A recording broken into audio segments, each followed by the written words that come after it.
Hello, Preston, mate. How are you doing? Hello, mate. How you doing? Yeah, not bad. Good to have you, mate. Good to have you. It's been a long time. We go back quite far, don't we, sir? We do. I don't know how to work out how long it was, but it was a games testing company, and it was well, I left there about 7 or 8 years ago.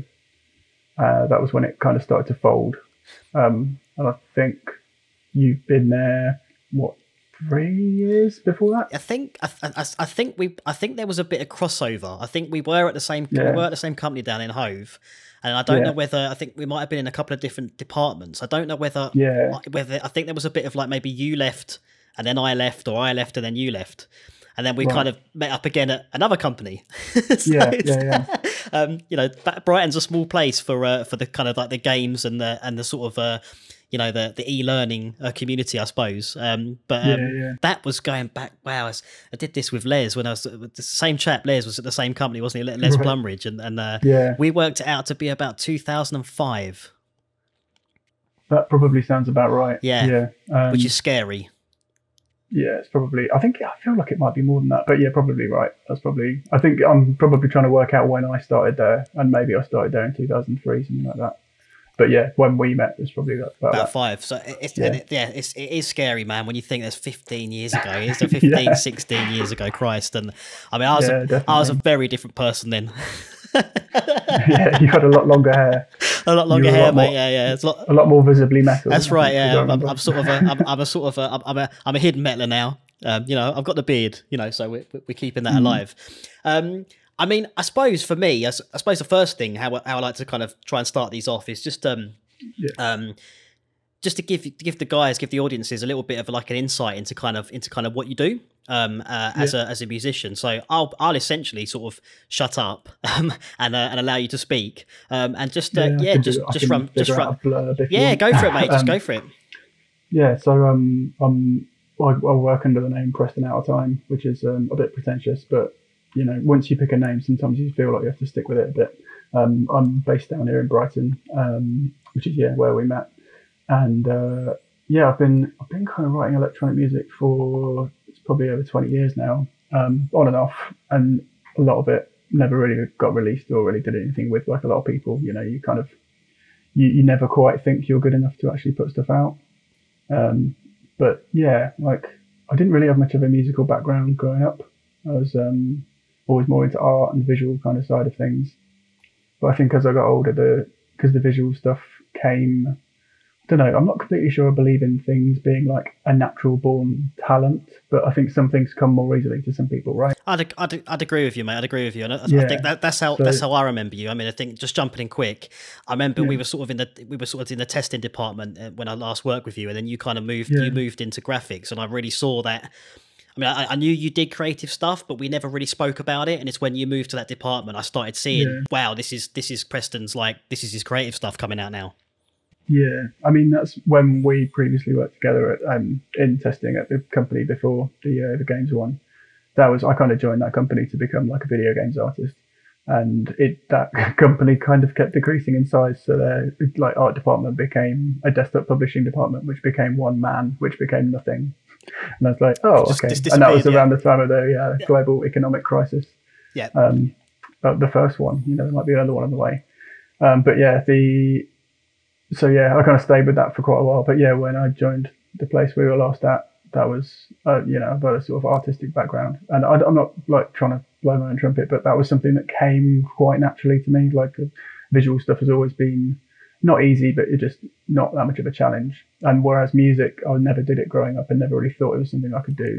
And as I kind of left uni in that kind of age, it was something, you know, when something's a challenge, it's kind of or sometimes more fun. Sure. Like it's like you're learning it against the challenge of learning it, you know what I mean? So yeah, I guess, what would I use the first? It was like, I lived with a guy who had like, I think we both had like a Windows 98 PC and like Cakewalk. Sure. And I was always trying to make music that sounded like DJ Food off of Ninja Tune, that kind of thing. Lots of sort of cut and paste hip hop. And then beyond that, tried to make kind of drum and bass and bits of breakbeat and that kind of thing. But yeah, never actually got anything released. I think I sent like 1 or 2 bits out, but it was always like, I think for a lot of people it's like this. You learn to make it and you think you're getting good, but then you sort of plateau a bit, and then you're always trying to sound like the thing that's out at the time. Sure. And so the style is always moving, and always like someone's one-upping the next person's production. But what you're not thinking about is the fact that that's 6 months ago for them. So they're like, and it's been mastered and it's, you know, being played through a rig, and you're doing it through like cheap monitors in a bedroom. Yeah. So like, it's never going to sound that good. You're better off actually like finishing it and putting it out. So yeah, that's like, yeah, that's what I did for quite a while. And then just getting into different kinds of music through going out. It's hard to say what I make now. It's kind of a bit, when people ask me, I'm always like, it's Electronica. But Electronica is a bit of a broad church, but it's very broad. It's kind of, Electronica has become very broad. But I mean, to me, because I thought, how am I going to, because I listened through to a whole bunch of stuff last night, kind of in preparation to kind of speaking to you. And I have had things on in the background, because I do try my best to try and, you know, whenever you've messaged me on Twitter, I'm like, right, let's listen to this, and I have, kind of thing. Shared it out, but I'd say Downtempo definitely comes into it. Instrumental, definitely some breaks, definitely some sort of old school hip hop in terms of your drums. And I mean, I remember, because this was the thing. It's quite bizarre. I think you saying that about being kind of nervous about, because we've all been there, mate. I mean, you know, to this day, I'm like, should I really have put that out? But I think, well, yeah, because it was. I sometimes see my releases as like stamped bookmarks in time, you know, like they're something like, I'm just totally. Do you know what I mean? So it's kind of almost like a portfolio that you can log in and see. But I remember years ago, this was probably, I reckon this was probably 2015, I would say, and I'd done like a sort of like dark ambient weird track. And you messaged me and said, "Man, let me try and see what I can do with this." And you said, "Roving the Cosmos." That's right. I dug that out last night when you said, and to be fair, like I was, you say sort of saying that you know you weren't sure about putting things out. I was really impressed with it at the time. Oh, thanks, man. And I remember saying on a YouTube video, and I can't remember which YouTube video it was, but I remember sort of saying that, oh yeah, my buddy Preston Out of Time, like he's putting a few beats to some of my stuff, and this is an area I don't do. And I thought it was really cool, but we kind of just didn't. I think you said, I don't really know what else to do with it. And then obviously time passed and we didn't kind of sort it out. But I think it's weird you should say that about kind of different genres and different people, because I suppose that really isn't the sort of music that I do. So I think to me, I don't always know how you've gone about producing it, whether it is just, because I don't know the process. Do you not understand what I'm trying to say? It's a weird one as far as writing stuff that's electronic. I mean, if you have all the money and all of the kit, and you're someone who has all their synths laid out, and you can just go into a studio and just play it and record it and have everything going into a nice tape delay, or like some nice kind of warmer, something vintage, that's all good. But if you're doing it all in the box, like I mostly am, like I've got a couple of bits of kit, but for the most part, I'm doing most stuff with plugins and running it through Ableton. Like I think since having kids, I was just like, I wanted to. The whole thing with what you were saying about just going back to, what was it you said? You just sparked something when I said, oh yeah, you said like having them as like mileposts in time. Yeah.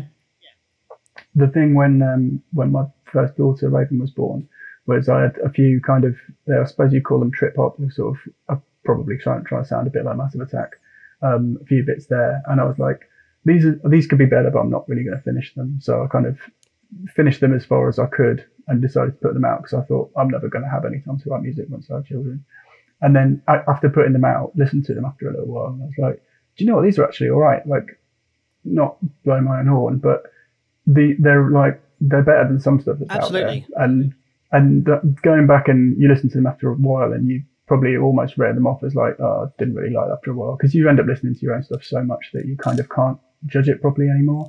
But after the time of listening to it, after having not listened to it for a while, I was like, some of this is actually quite good. I'm really glad I put it out, just because it's just finishing music's a really important thing. I think whether or not it's perfect. It's better to have it done than have it lingering on a shelf or on a hard drive or whatever. I agree, and I think I mean, mate, honestly, I listened to pretty much. I was doing a few bits and bobs, like going through and doing just paperwork, the vast amounts of paperwork I have to do these days, and but it worked perfectly because I can't really listen to anything with any sort of any lyrics or any vocals at all when I'm doing that sort of work, and it was exciting and interesting enough for my brain to be awake, and it sounded great in my studio, mate. I was really impressed with it, and because I think I just sort of got so busy and sort of ducked out a bit. I mean, your last release, just to sort of pick up on it, was now, if I pronounce something wrong, you must shout at me and tell me it's wrong. Yeah, no one knows how to spell Is it Replanar? I think it's a word in Spanish. It's Replanar. Replanar. So the idea was that, like, my last proper album was called Coplanar, which is a mathematical thing where things are in the same plane. They're not touching, but they're like, two planes which are parallel. It's the same as parallel lines, but for a plane. Okay. Right? So, two surfaces could be coplanar. So it's almost like just this idea of symmetry, or things which mirror each other. And in fact, the cover is like, it's the Flatiron building, but it's reflected in a puddle in New York, and there's some of the angles kind of line up. It's really cool. But yeah, that's what I mean, most of the album is kind of about the ideas of like form and geometry and that kind of thing, which is, again, sounds a bit wanky and pretentious, but you have to have something, unless you're like, I'm a heartbroken, like, I don't really do that kind of shit. Can we swear on here? Yeah, we absolutely can fucking swear. Okay. Cool. Just realised I didn't check. Absolutely. That's a good podcast trope, to check whether or not we can swear. I didn't do that. Are we recording yet? I know we can swear, mate. It's no problem at all. Musicians, it's a thing. Yeah. So yeah, how did that come about? So coplanar is, it is what it is. It's a sort of mathematical term, or geometrical term. And then so the remix album kind of came about because how did it come about? I've made a few videos for it as well, because not to go on about my actual day job too much, but I work as an animation manager for an e-learning company, and so I do bits of animation as well myself, and I'm kind of fairly clued up with that. I'm definitely not the best animator, but I know how to do it.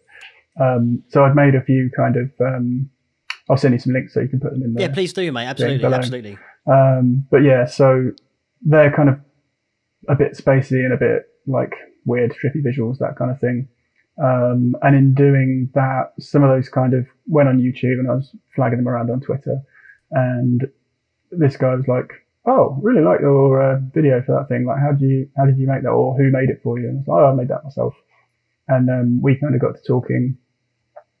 He was interested in a video, which I ended up making for him. But then also we sort of agreed to do a remix for each other. So he was interested in doing a track off of Coplanar, and I did one off of his last album. He's an electronic musician called BUNKR, which I'll put a link to his stuff as well, because I'll spell it wrong, but it's BUNKR without the E. Okay. Yeah, he's really cool. He's got like really lovely, warm sounding. It's got like kind of 70s vibe in a way, but yeah, I bet you'd really like it. It's like, I don't want to say what it is in case he's like, it's not that, but there's something a little bit kind of dreamy and a bit proggy, and it's all really warm and lovely.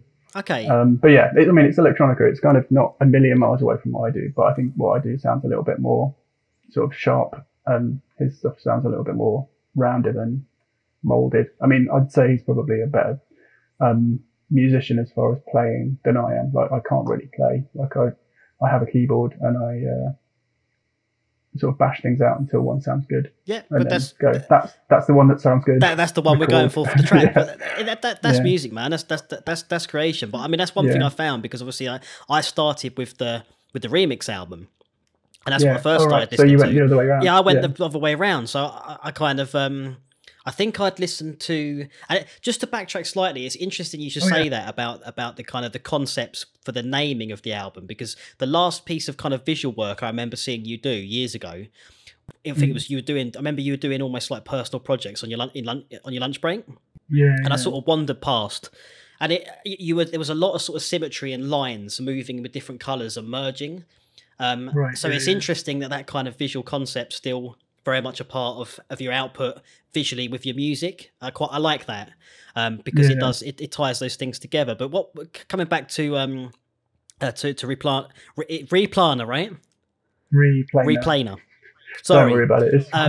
It's weird because I think someone told me like, oh, that's a word in Spanish, and you don't say it like that. So I'm saying it wrong either. Okay, so Replanar, we're doing it. But so I listened to the remix album, and then I kind of peered over, went to queue up the next album, and I thought, hang about, these are remixes.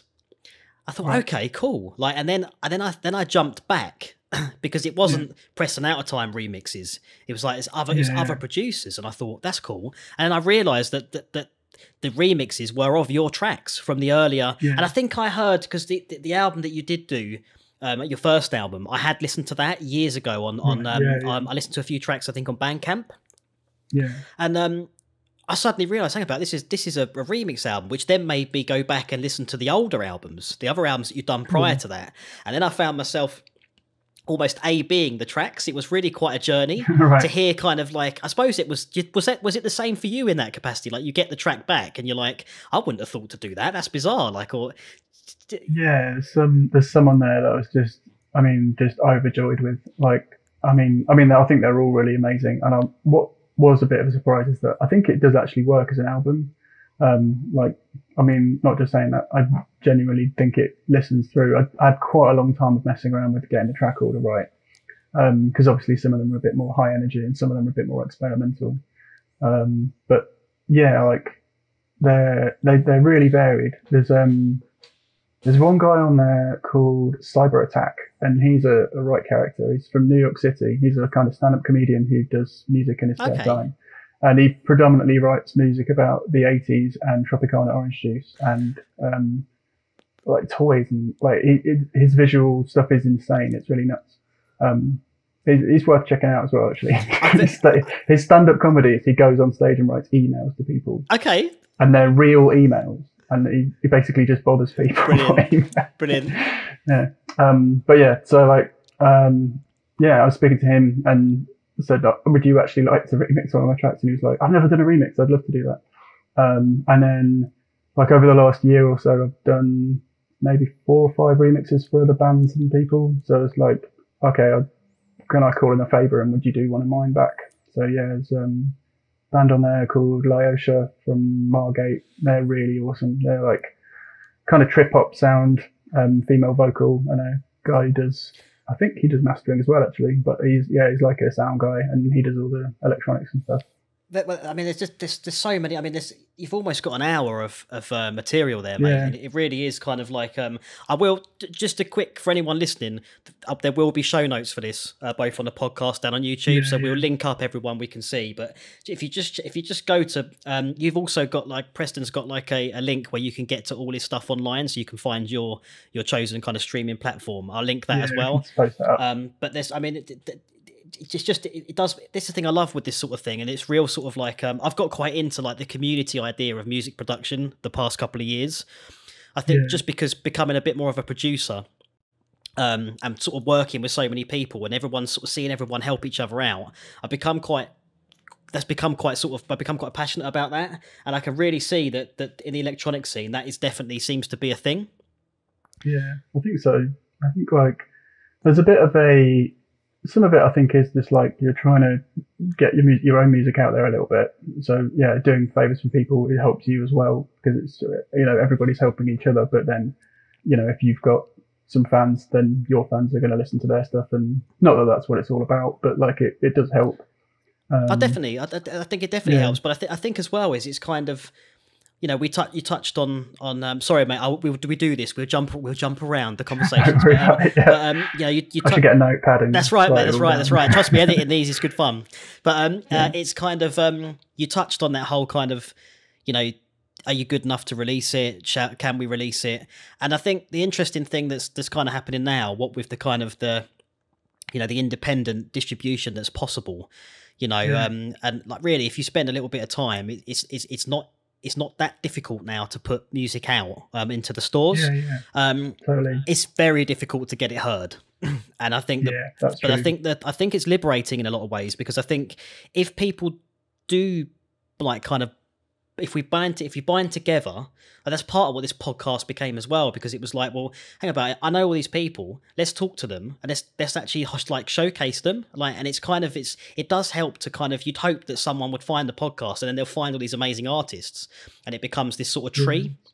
And I think, I think so. What you say, like, you know, you do a remix for someone and then they do a remix for you, it gets released. Like, I mean, I will do this, especially some of the tracks. I can't, the one with the female vocals, I can't remember which one that was now, but that stuck out to me. That's the Liotia one, yeah. So it's, you know, from listening to your album, I'll go and then check hers out, and you know, it's that sort of thing.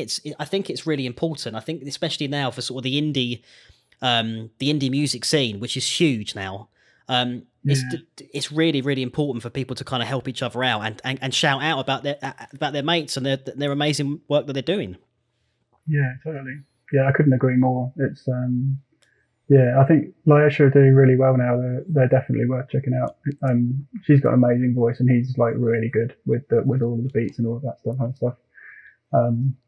Like that. I think they've been getting a bit of Six Music play, so that's amazing. Really awesome for them. Amazing. Yeah. I mean, duos like that are great. I mean, one of my favourite sort of new agey bands, if you like, is Dead Can Dance, and I love their stuff, and that really sort of, that duo is just, it works sort of. It really works really well. Just sort of, you did touch on it, that you sort of use an Ableton in the box. Is there any sort of do you have any sort of hardware stuff at all? Or is it all in the box? What's your current sort of setup? So yeah, it's mainly in the box. It's Ableton 10, and I'm kind of from well, you know, I was saying I kind of put something out and was like, I'm sort of done with that. It was around that time I bought a new controller, and it had like Ableton Lite with it, and I was like, oh yeah, actually, you know, maybe now's a good time to, you know, because everyone kind of, when they're a bit younger, nicks software or doesn't pay for it, that kind of thing. Oh yes. And you know, no one talks about it, of course. But yeah, I've got to the point where it's like, I have a job, I've got Ableton Lite, I'm going to buy a few plugins that I've used over the years and actually pay for them. And that was like, beyond that point, I didn't use anything that wasn't legal. So like no sampling of other people's records without any clearance. Like not even breaks or anything like that. No hokey plugins, actually going for the door, doing everything properly. And that was at first like a bit of a restriction, but then I think restriction in music can be quite good because it forces you to be like, okay, how can I work with 16 MIDI channels? Absolutely. Like you end up having to kind of bounce things down or that kind of thing, which again is a kind of process in and of itself. But yeah, from there, that restriction, which was around the time I did Saros Cycles, that meant that when I did Coplanar, it's like, okay, so I sold like not millions, but enough records, enough of Saros Cycles to like buy Ableton properly, the full version. Like, right, nice, I'm going to do that. Did that, and then yeah, from there it's been a bit of a, I don't know, it's almost like going back to when I used to write D&B, but now I'm so much more focused. So I guess my setup is Ableton 10, use quite a lot of native instruments things, so use Massive, use Reactor quite a lot. What else? I've got a Korg BUNKR bass, which is like, it's kind of fun for playing with, but I don't really use it a huge amount in music. Like it's got a really nice little step sequencer thing built into it, so you can get it little grooves running and stuff. But what I'll do sometimes is just either use it to make horrible noises and record them in and then use them as samples. Sure. Or if there's a good melodic thing that's happening, I'll record it in. And Ableton's actually got quite a good thing which can transpose things for you. So it's almost like I'm stealing my own melody that I've made on a toy. Not that the Volker's a toy, but it is like, you know, I think proper synth people might say it's a little bit of a low end thing. And then what else have I got? Got a Triton tactile, which is like a Rompler keyboard, which is, again, I'm trying to learn to play the keys a bit better. So that's actually more to use as a piano to try to play. Like a practice, yeah, sure. Yeah. I mean, it's got some alright sounds on it, but I probably just wouldn't, they're not the kinds of things I would use. They're a bit 80s. And then I've got, we were going to do a demo, but I think we might do that in another video, or I'll link to something else. But yeah, I was going to do some stuff with the Arturia Keystep, which is probably my favorite thing I own. That is a real good bit of kit for a cheap keyboard. It is it's got a step sequencer in it. Amazing. As well. And it's got, what else has it got? It's got a built-in arpeggiator as well, so you can.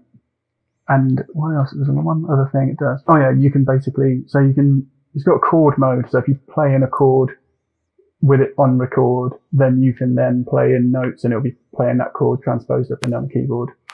But then also, yeah, once you start messing around with the step sequencer, it's just a case of like, play something in and then press stop and then press play and then it will play that back on a nice little arpeggiator thing, and you can also like sequence thing, and then you can change the rate, mess around with that. You can have it play like if you're holding down a chord, it'll play back and forth or up and down or miss the last one, or all kinds of awesome little things. And that's so I was going to say, because that's to me that sounds really interesting, because you're almost bridging the kind of like composition stroke live performance at the same time, which is really cool. Yeah. I mean, do you think that kind of happens with that, since you got that kit, that you are literally doing a live performance, you happen to be recording it and then you build on it?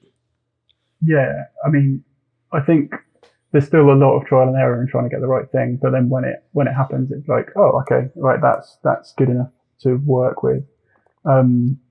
One of the other things I was going to say was the way I work as far as actual processes. I really kind of separate when I'm making sound or making sound design and stuff, and when I'm trying to actually write songs, because the time I get to write songs is so few and far between that it's not like, you know, I used to, when I was in my 20s, I used to sit down for an evening and have a beer and, you know, write all night with a mate. And now it's more like the odd hour here and there and try and fit it in. But I mean, it's actually really doable. You just have to have a kind of set of rules and stuff. Absolutely. Like, I think people kind of do that thing where, you know, I'll even link to this as well, but there's a guy who does a podcast called Why We Bleep. It's mainly about electronic music and that kind of thing. And he was talking about the phenomenon of writing music in a DAW or digital audio workstation, and you write something and it's all right and you're like, yeah, that's not bad, and then you close it and you save it, and then you have 40 of those files, right? And then you have a day where you're like, I'm going to go and check out some of my old files, and you open it up and you go, oh yeah, that was pretty good, yeah, and you have a little fuck around with it and you're like, oh yeah, it's not bad, and then you like close it and then you have a look at the next one, and he was like, that should be called Toyboxing. Because it's like you've got your little toy box and you open your toy and you play with it and you put it back in the box and you never actually do anything with it. And it's the perfect name for it, right? That is literally, I mean, I used to have, hold your thought, I used to have a folder that was kind of called like, you know, in progress tracks.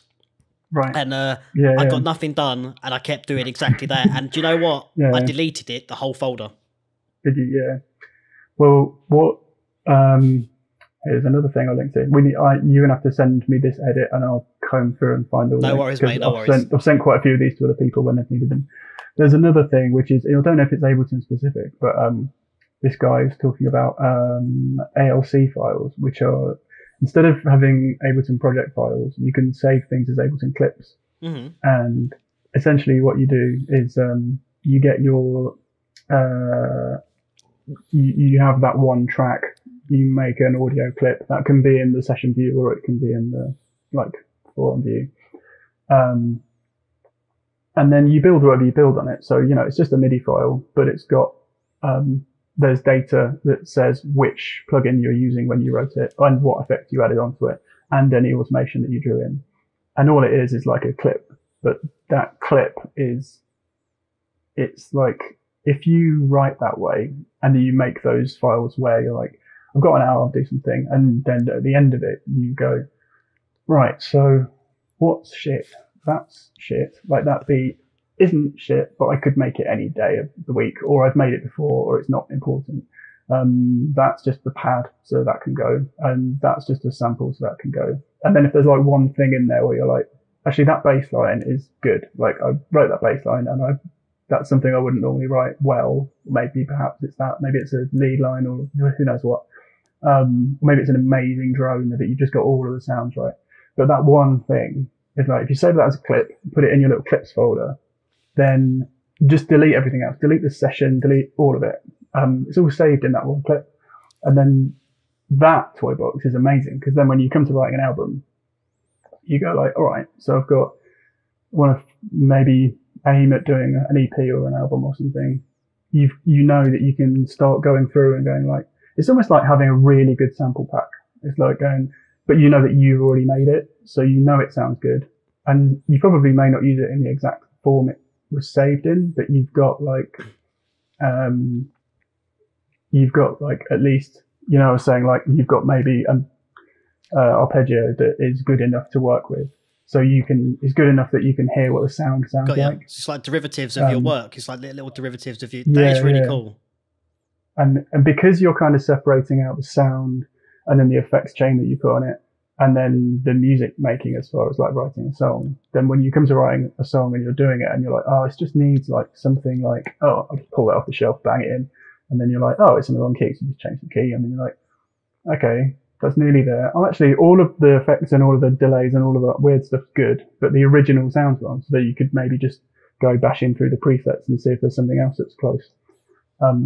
And yeah, like if you're doing something really interesting sonically to that sound, to the point where it doesn't sound like it did anyway, going back to its original source and flashing through a load of presets is actually a really good way to hear what the changes you've made to it. Because yeah, I don't really mind using presets sometimes in that sense, because I never leave them sounding the way that they would sound. So change them up. Yeah, absolutely. Absolutely. That is really cool though, because I did try Ableton, and I did actually really like it. I just felt like it was, some of the stuff in the mixer confused me a little bit, and I kind of thought that I'm just not going to use this in terms of like the live performance part of using like the I can't remember what they call it now, but you know, you almost build up things it can repeat. That's the whole like session. That's right. That's kind of good for, it's good for live performance and that kind of thing. Absolutely, but it's really cool, man, because there's this one chap that I've followed from years, a chap called Daniel James, and he lives in Hollywood now. He's a film score composer. He comes from Hastings, so that's pretty close to us, mate. That's all. Yeah. And he now uses Cubase, but he used Ableton for years, and his music has a real sort of sound design approach to it. Like he will go and sample a bunch of stuff and then throw it in his tracks, and he's kind of renowned for it.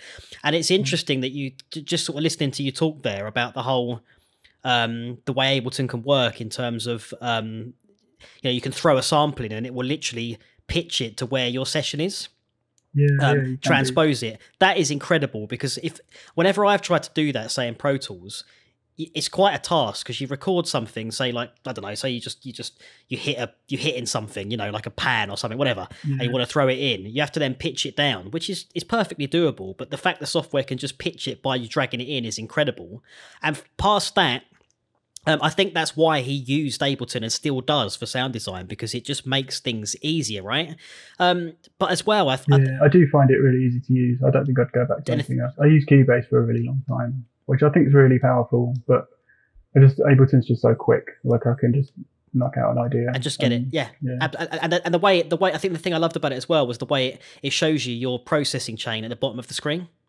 It's really cool. And they're kind of like the fly EQ, where you can automate the EQ on the fly. That's awesome.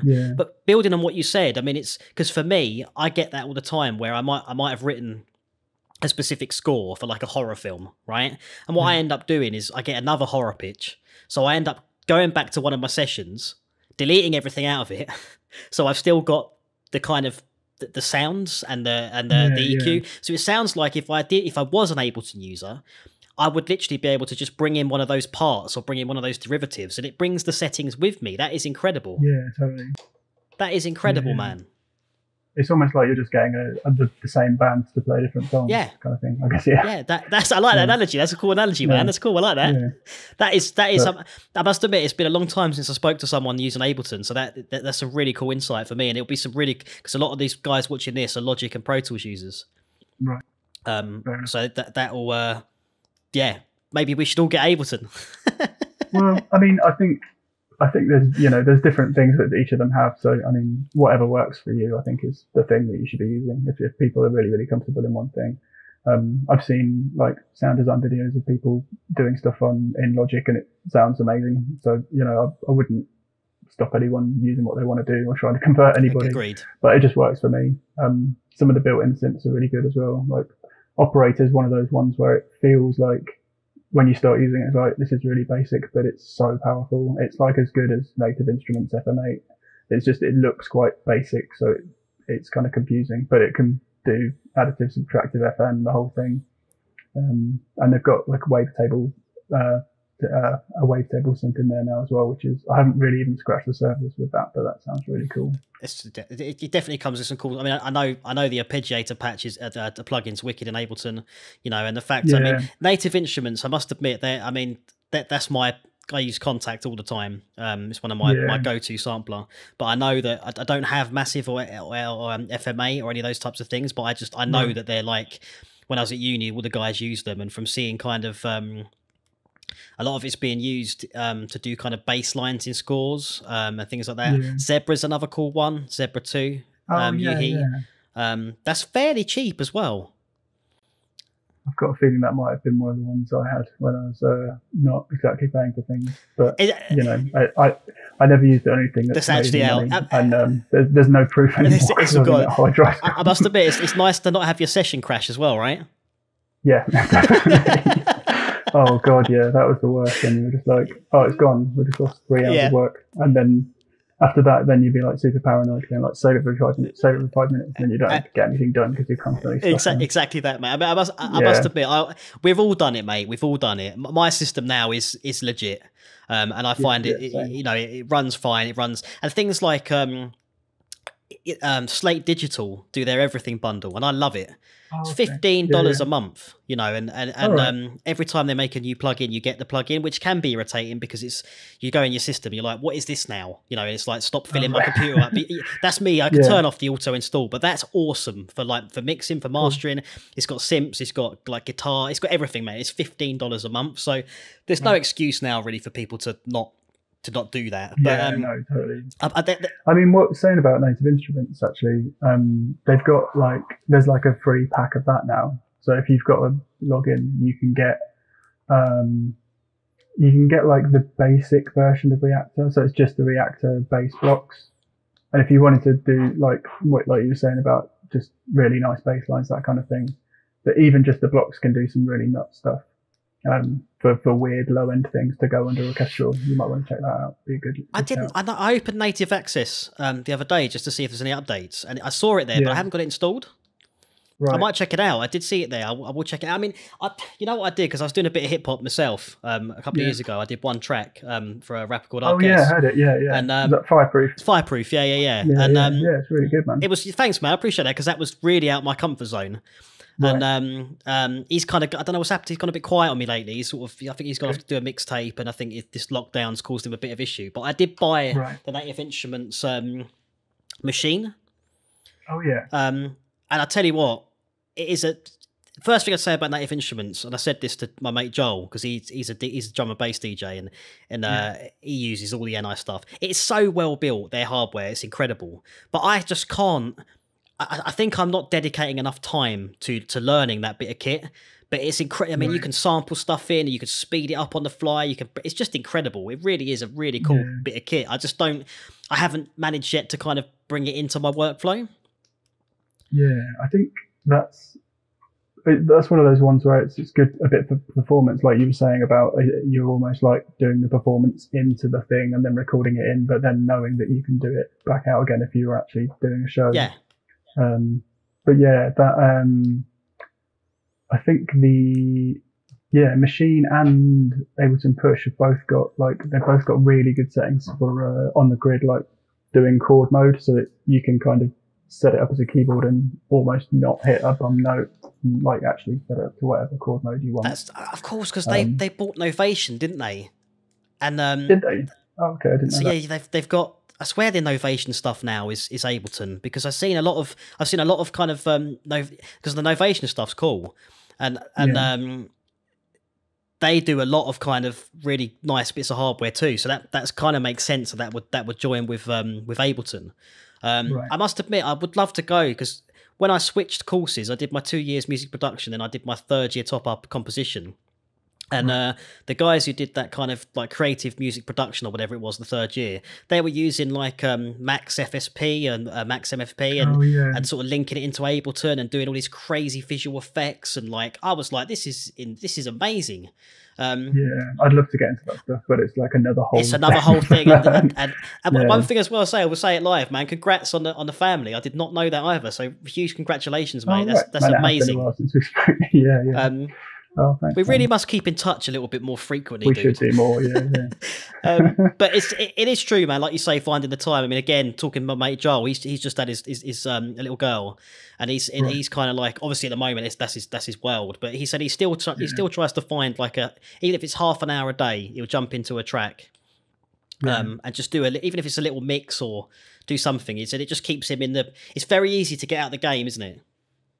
Yeah, exactly. I think anything that keeps your hand in, like the odd remix, or just like I was saying, just do an hour here and there, just trying to get something together. And then I don't know. I think just knowing what's good and bad, like in the kind of almost reversal of what I was saying earlier about not knowing that your stuff's actually not bad and you should put it out. Those ones in the toy box, do try and figure out which ones of those are rubbish and get rid of them, because there's probably some good stuff in there, but just like chop all the crap away and then try building something out of it. You might only get 2 tracks out of 30 bits and bobs, but those 2 tracks might be really, really good. So, push out. No, I like that concept. I do like the idea of like, I'd be interested to listen to that guy's podcast. We'll have to get the link sorted, because we'll do. I think that's cool. If you just like you say, you haven't got much time, but you want to just do a quick hour. That hour that you spent there 3 months later might be the foundation of a really cool new track. Then it's like, it's not unproductive. You've actually used the time well. Yeah, absolutely. So what are you thinking, man, in terms of yourself? Are you thinking of are you going to start, obviously your remix album came out this year. Are you thinking of, have you got kind of like a lineup for the in terms of like your next album, or are you kind of taking a little bit of time out? I'm probably taking a bit of time. Like, I'm not not in a huge hurry to write anything for a little while. Doing the last album was quite a lot of, because I've kind of put it out myself, did quite a bit of marketing and stuff, just trying to, in a lot of it just like in my lunch hour, just emailing it out to people and using Submit Hub and that kind of thing. And then the remix one was a lot easier, because everyone else did all the work, and then I put it together, and like everyone did such a good job that it was really just a case of figuring out the track listing, and I kind of used fairly similar artwork. But that's after doing all of that, I kind of feel like I need a bit of time out. I don't want to kind of rush and try and make some more music straight away. But no, it will happen again. But no for a little while. And it's locked down at the moment, so there's less time, weirdly, because I'm working from home, and we're kind of not homeschooling because Raven's only 3, but you're trying to do a bit of teaching, keeping their brains active. Absolutely. Yeah, we've got Blue Peter type stuff going on every day. What, mate? I love the concept of homeschooling anyway, but I think it's kind of like you'd hope that during this time people are sort of spending a little bit of time with their kids, and the ones perhaps who are this is a slightly weird thing to bring up on a music podcast, but I've had a few of my friends who were quite kind of like what are they teaching my kids kind of thing, like, because obviously the textbooks have been sent home. They're looking at it going, what? Kind of thing. So that was quite, I think there's lots of weird things that are going to, let's not turn this into a COVID-19 conversation, but but it's, I mean, the artwork as well, I gather this is, all this artwork, Preston, this is stuff that you make this artwork, yeah? Because this is just incredible, man. I mean, I'm looking at it now. Well, saying that, the photo on Coplanar was taken by someone else, but it's been edited by myself, and all of the other covers are mine, and all of the video stuff is all completely mine. And actually the photo's taken by another comedian. I'll link to his stuff as well. He's awesome. He's from Brighton as well. But I really kind of see them as going hand in hand, to be honest. Yeah, I think they are. I mean, it's kind of visuals are. I've got Pixelmator. So which you're probably like slightly sort of frowning upon me there. Right. But it's cheap, and it's I play in terms of, I mainly use it to resize banners for marketing and stuff like that. Sure. Yeah, I found in fact, you met Richard Jacksley. I don't know if you remember him. I'm not sure. Rick Jacksley, long ginger hair. He from years ago, he's been doing a lot of my artwork, and the artwork for Queen Kong, and the artwork for ARK.S. And I may well, mate, if you I may well commission you at one point, sir, to do a little bit of artwork for myself, because it's so important, man. It's part of the process, isn't it? I think it's not just the music. It's like, you've touched on marketing. That is huge. And it takes up so much time, and it can be absolutely soul destroying. Yeah. It's kind of shouting into the void sometimes a bit. It really is, mate, and I think. But when you get it to a few people who are into it, it is worth it. But it can be a lot of work. I mean, so you reckon you said you sort of do it on lunch break? Is that you literally just, whenever you've got a spare few minutes, you'll jump in and just send off a few emails? Yeah, that kind of thing. I mean, the one thing about it is you can do it anywhere. So sometimes, as long as you've kind of figured out what it is you're going to say, then you can sort of stagger them and send them on, you're sitting on a bus or something. that bit you don't have to be anywhere near good speakers or headphones or whatever. But I kind of feel like when I do write something else, I wouldn't mind considering putting on like a smaller label. I said the thing I've worked with BUNKR, the people he works with, they feel like they're really like-minded people. I'm not sure if they'd actually signed something of mine, but they put out my remix of his track on their label, and they're always really friendly. So that might be a kind of. It's a great in as well. It's a great in as well. I mean, this is the thing, touching on labels, because Aurora's become a bit of a label, and it never was supposed to be. But it just kind of naturally kind of happened, and I think it feeds into that whole thing, man, where it's kind of lots of people making noise, sort of singing from the same hymn sheet, and it was difficult to market, because suddenly it's like it was a film score company, and now it's like releasing rock and metal and rap and like what's going on. So I had to change it to a multi-genre thing, which is fine by me. I'm really excited about it, but I think it definitely helps to be almost part of that collective, and not, that's what I think, to me, that's the modern label. It's not about, the model's completely changed. We don't do this kind of like, I mean, I think it's not about stadium sold out. I mean, it wouldn't with electronic or the stuff I do anyway. Well, it's just film scores are getting out there now. They're packing out arenas and stadiums. But I think it's about getting that sort of 1,000 people who will spend about 50 quid on you a year, and that's 50 grand. Yeah. And I think that's the way the model's kind of, that's almost the model that I try, and that's the philosophy I try and go behind when it comes to modern ways of music.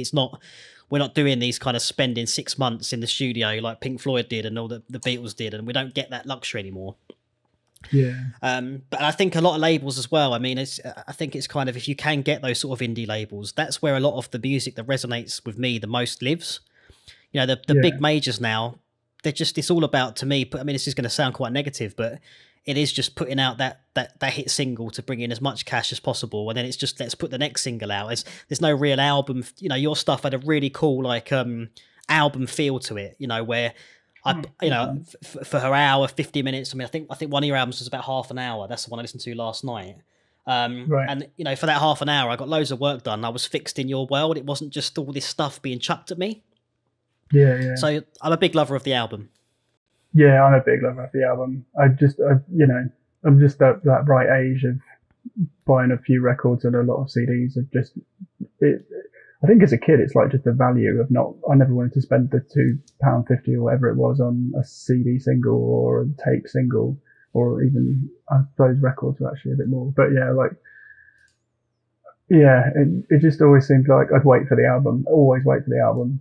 I mean, so you get the odd good B-side, but I'd always wait for the album, because it was just like, someone's put all that work into that year or whatever of writing that, and they've thought about the track listing and, how they want you to hear it and how one thing merges into another sometimes.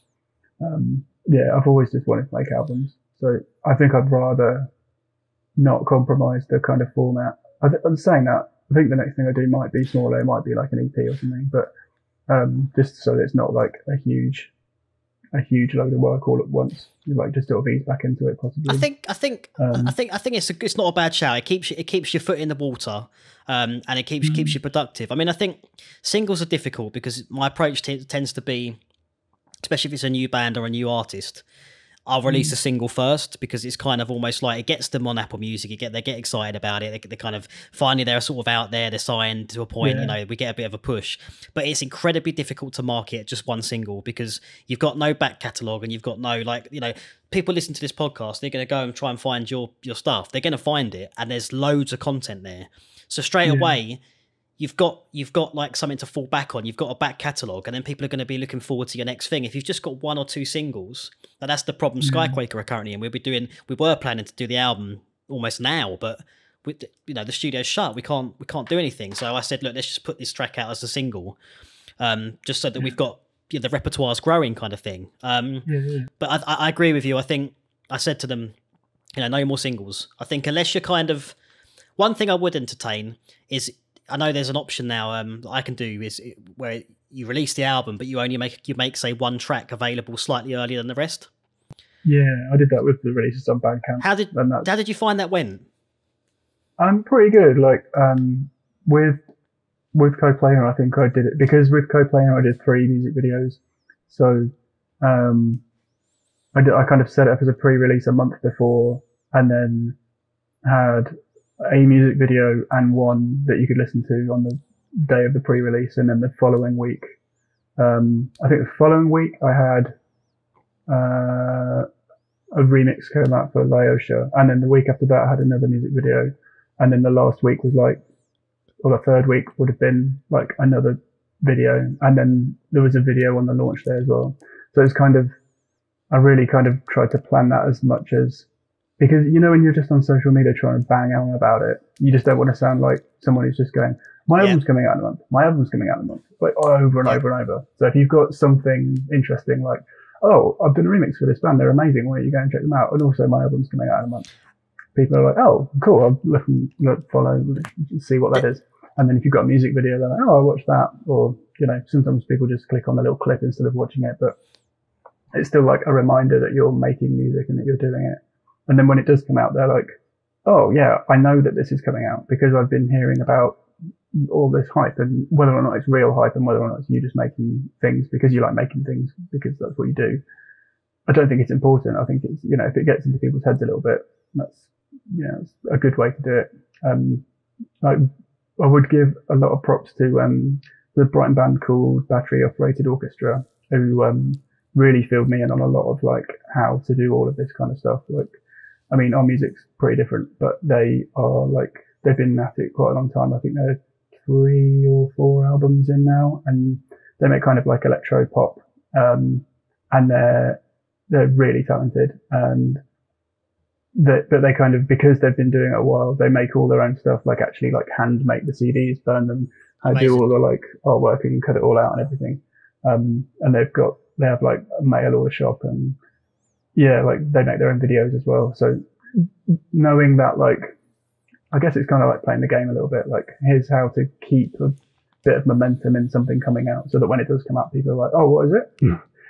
I really want to hear it." Yeah, I think. I mean, we all get stuck into that, don't we? Like, my new album's out on Spotify. Here's the link, and everyone's like, "I don't care." It's it's so tricky, mate. And I think, like you touched on it, where you said I think a good analogy I like to use as well is it's like there's a really wide river, and we're all kind of like just sort of, hello, I've got some music here, mate, like that kind of thing. It is a nightmare, and I think you're right, having video content, because videos has been a new thing for me, and I apologise because I actually haven't seen your videos. It's something I'm going to have to go and check out after this podcast. Man.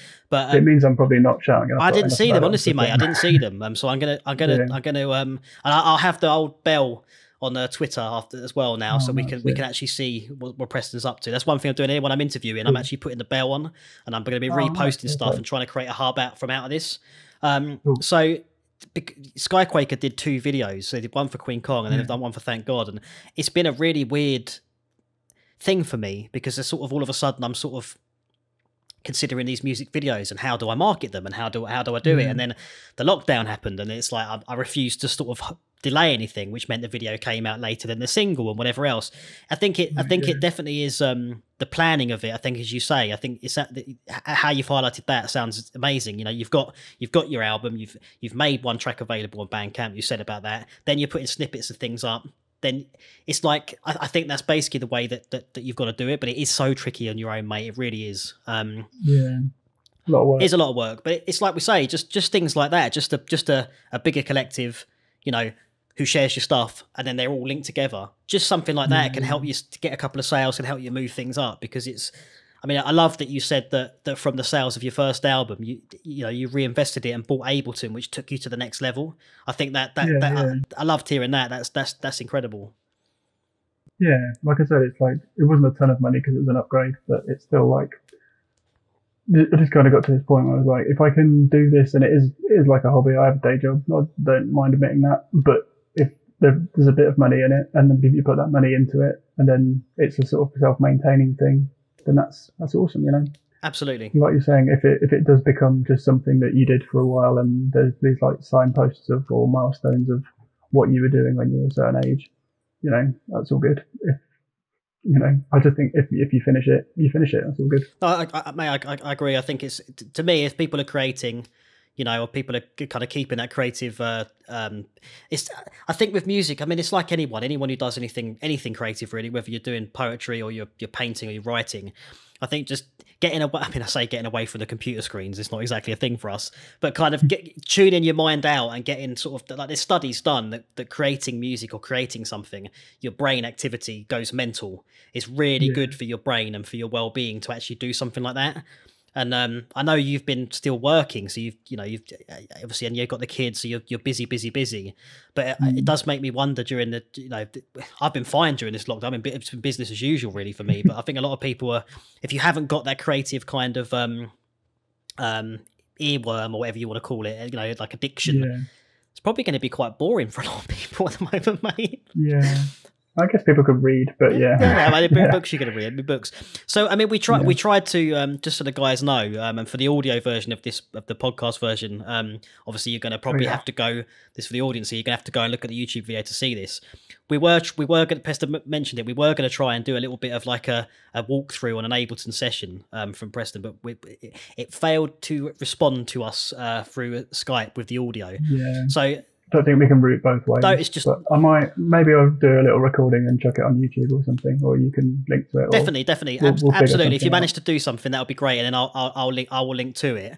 Bringing us on to Twitter. Try not to speak for you, but Twitter seems to be your kind of place to go. Where can people find you, man? Yeah.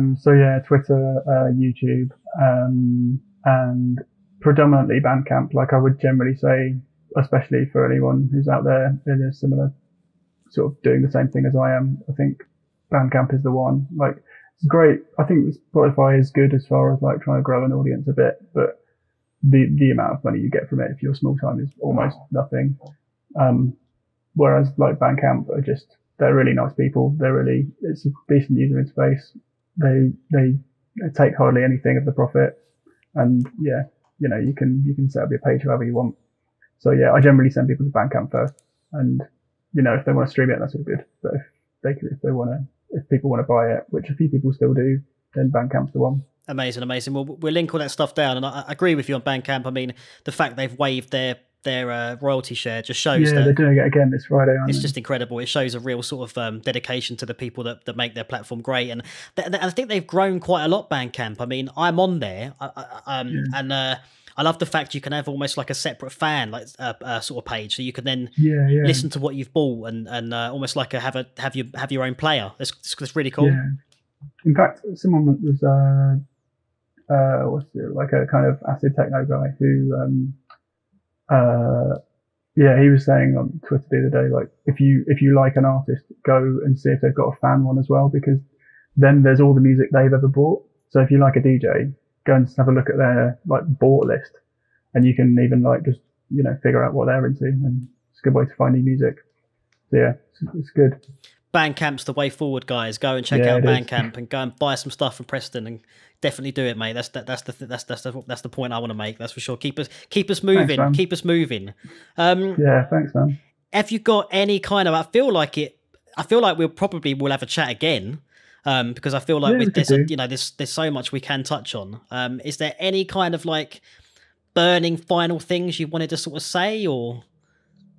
Not really sure. I don't know. It's a bit of an open-ended question, isn't it? Just enjoy making music if you make music, I guess. And just find what works best for you. And then do that. I think. I would agree. I think that's a solid note. Just Jeff. Try and finish it. yeah. Don't leave that toy box too full. Yeah. Yeah. That guy's called Mylar Melodies.